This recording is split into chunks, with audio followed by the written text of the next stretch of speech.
Amora was the only daughter of Chief and Madam Nwokolo, one of the wealthiest families in the city. She grew up surrounded by wealth, chauffeured cars, bodyguards, and the best schools money could afford. By the time she got into her second to final year at the university, she was already known for her beauty, intelligence, and sophistication. One quiet evening, her father prayed in his private room when he felt a stirring in his spirit. He believed God was speaking to him. Your daughter's husband is not where she is, but he waits for her in another place. Let her step down from her throne and walk among the ordinary. There she will find her destiny. Chief Nwokolo said nothing to his daughter about this message. Instead, he called her into his study the next morning. Amora, he said, I want you to take on a mission for me. You must leave the comfort of this house for a while and live like an ordinary student. There is a lesson center I want you to attend, jam lessons. I cannot explain everything now, but you must obey. Amora frowned.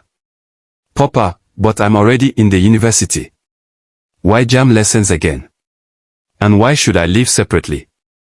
Her father smiled faintly. You don't need to understand now. Just trust me.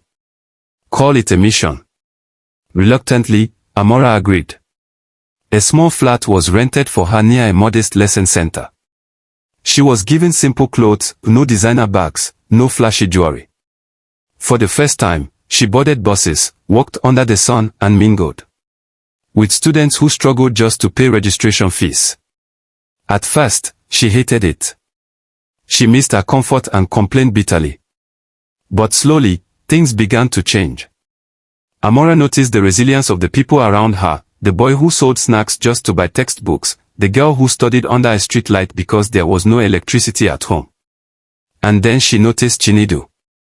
Chinedu was humble, brilliant, and deeply devoted to God. He often explained difficult topics to students without asking for anything. He loved the things of God, spending his free time in prayer and service. One day, after class, he said to her, Amora, I know I don't have riches. My parents are poor, and I survive by teaching. But I promise, I will always do my best for the one I love. Amora's eyes softened. She held his hand and replied, Chinedu, you don't need to worry. I am rich, and I will change your story. From today, you are no longer a struggling teacher, you are my general manager. You'll work in my company. I will buy you a new phone, give you money to build our future home, and together, we'll walk this journey. Chinedu was overwhelmed. He could hardly believe it. But Amora proved her love with actions, transforming his life in ways he never imagined. When his birthday approached, Amora decided to do something unforgettable. Secretly, she went to his church to meet his pastor. Daddy, please, she said humbly, I want to surprise my fiancé for his birthday. I need your help. The pastor agreed.